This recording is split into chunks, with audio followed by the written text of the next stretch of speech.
दोस्तों नमस्कार, मेरा नाम है अनूप आकाश वर्मा और आप देख रहे हैं द रिपोर्टर हिंदी। बलिया पूर्वांचल का अत्यंत राजनीतिक रूप से जागरूक जिला माना जाता है। इसे बागी बलिया की पहचान भी हासिल है। उत्तर प्रदेश विधानसभा चुनाव 2027 के संदर्भ में ये जिला बीजेपी, समाजवादी पार्टी, बीएसपी और छोटे दलों के बीच त्रिकोणीय या कई सीटों पर बहुकोणीय मुकाबले का केंद्र बन सकता है। 2022 में यहां किसी एक दल का पूर्ण वर्चस्व नहीं रहा था। जिले की 7 विधानसभा सीटें बैरिया, बांसडीह, बलिया नगर, फेफना, रसड़ा, सिकंदरपुर और बेलथरा रोड। 2022 में सपा ने 3, बीजेपी ने 2, बीएसपी ने 1 और सुभाषपा ने 1 सीट जीती थी। बलिया की राजनीति में राजपूत, भूमिहार, ब्राह्मण, यादव, राजभर, निषाद, कुशवाहा, दलित और मुस्लिम मतदाता निर्णायक भूमिका निभाते हैं। धार्मिक दृष्टि से मुस्लिम आबादी जिले में प्रभावशाली है, लेकिन अधिकांश सीटों पर जातीय समीकरण धार्मिक ध्रुवीकरण से अधिक असर डालते हैं। 2024 के लोकसभा चुनाव के बाद पूर्वांचल में जाति आधारित राजनीतिक लामबंदी और भी महत्वपूर्ण मानी जा रही है। बैरिया विधानसभा की बात करें तो राजपूत, भूमिहार, ब्राह्मण, यादव, निषाद और मुस्लिम मतदाता प्रभावशाली हैं। गंगा कटान, बाढ़, पलायन, सड़क और रोजगार यहां के प्रमुख मुद्दे हैं। 2022 में समाजवादी पार्टी ने ये सीट जीती थी। यदि अब सपा और कांग्रेस का वोट पूरी तरह ट्रांसफर होता है तो विपक्ष मजबूत रहेगा, लेकिन बीजेपी को निषाद पार्टी और सुभाषपा के साथ आने से अतिरिक्त लाभ मिलने की संभावना है। मुकाबला बेहद करीबी रह सकता है। बांसडीह विधानसभा की बात करें तो राजपूत, ब्राह्मण, यादव, वैश्य और दलित मतदाताओं का प्रभाव है। बीजेपी ने 2022 में ये सीट जीती थी। यहाँ बीजेपी का संगठन मजबूत माना जाता है, लेकिन सपा की भी परंपरागत पकड़ है। यदि एंटी इनकम्बेंसी बढ़ती है तो मुकाबला कड़ा हो सकता है। हालांकि शुरुआती बढ़त बीजेपी गठबंधन को मानी जा सकती है। बलिया नगर सीट की बात करें तो शहरी सीट है। ब्राह्मण, वैश्य, कायस्थ, राजपूत और व्यापारी वर्ग निर्णायक हैं। बीजेपी ने 2022 में ये सीट जीती थी। विकास, व्यापार, रोजगार, ट्रैफिक और नगर सुविधाएं प्रमुख मुद्दे हैं।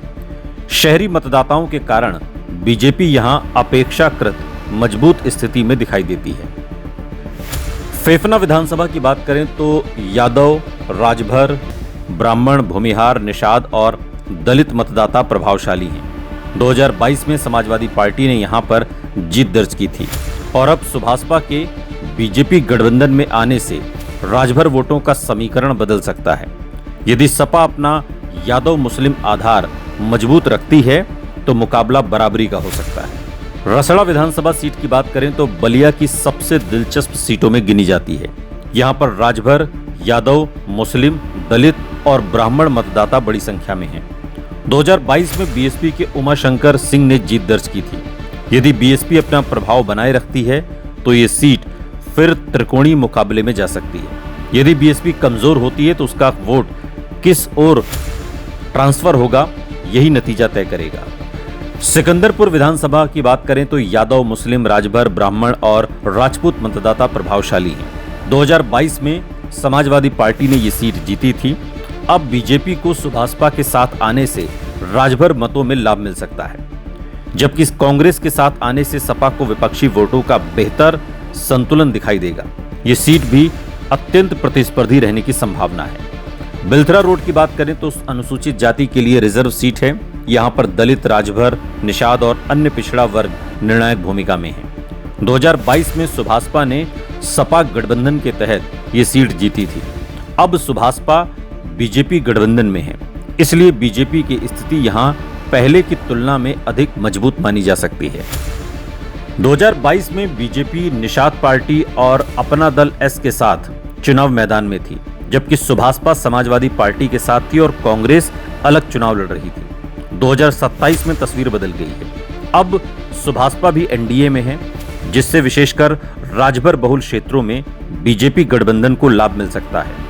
दूसरी ओर कांग्रेस और समाजवादी पार्टी के साथ आने से विपक्षी वोटों को बंटने की संभावना कम होगी। ये बदलाव कई सीटों पर सीधा असर डाल सकता है। निषाद पार्टी का प्रभाव विशेषकर गंगा और घाघरा नदी के किनारे वाले क्षेत्रों में महसूस किया जाता है। यदि निषाद मतदाता बीजेपी गठबंधन के साथ एकजुट रहते हैं तो बैरिया, फेफना और कुछ अन्य सीटों पर बीजेपी को लाभ मिल सकता है। सुभाषपा का प्रभाव राजभर बहुल इलाकों में महत्वपूर्ण है, विशेषकर बिलथरा रोड, रसड़ा और फेफना क्षेत्र में। बीएसपी अभी भी दलित वोटों और कुछ स्थानीय नेताओं के व्यक्तिगत प्रभाव के कारण रसड़ा जैसी सीट पर चुनौती पेश कर सकती है। आजाद समाज पार्टी का प्रभाव फिलहाल सीमित है, लेकिन यदि वो दलित युवाओं में समर्थन बढ़ाती है तो विपक्षी वोटों के समीकरण पर असर पड़ सकता है। बलिया के प्रमुख चुनावी मुद्दों में बेरोजगारी प्रमुख है। युवाओं का पलायन, गंगा और घाघरा नदी का कटान, बाढ़, किसानों की आय, सिंचाई, कानून व्यवस्था, सड़क, स्वास्थ्य सुविधाएं, शिक्षा और स्थानीय उद्योगों का अभाव। जातीय समीकरण यहां हमेशा महत्वपूर्ण रहते हैं, लेकिन स्थानीय उम्मीदवार की लोकप्रियता भी कई सीटों पर निर्णायक भूमिका निभाती है। 2027 में जो संभावित तस्वीर बन रही है उसमें बीजेपी गठबंधन की अपेक्षाकृत मजबूत दावेदारी बलिया नगर, बांसडीह और बिलथरा रोड सीट पर है, जबकि समाजवादी पार्टी कांग्रेस गठबंधन की मजबूत दावेदारी बैरिया, फेफना और सिकंदरपुर में दिखाई दे रही है। सबसे अधिक त्रिकोणीय और अनिश्चित मुकाबला रसड़ा सीट पर होगा। यदि बीजेपी गैर यादव, ओबीसी, राजभर और निषाद वोटों का व्यापक एकीकरण कर लेती है तो वो अतिरिक्त सीटें जीत सकती है, और यदि सपा कांग्रेस गठबंधन पूरी तरह एक दूसरे का वोट ट्रांसफर करा लेता है और यादव, मुस्लिम, दलित गठजोड़ पीडीए मजबूत रहता है तो 2022 जैसा या उससे बेहतर प्रदर्शन भी हो सकता है।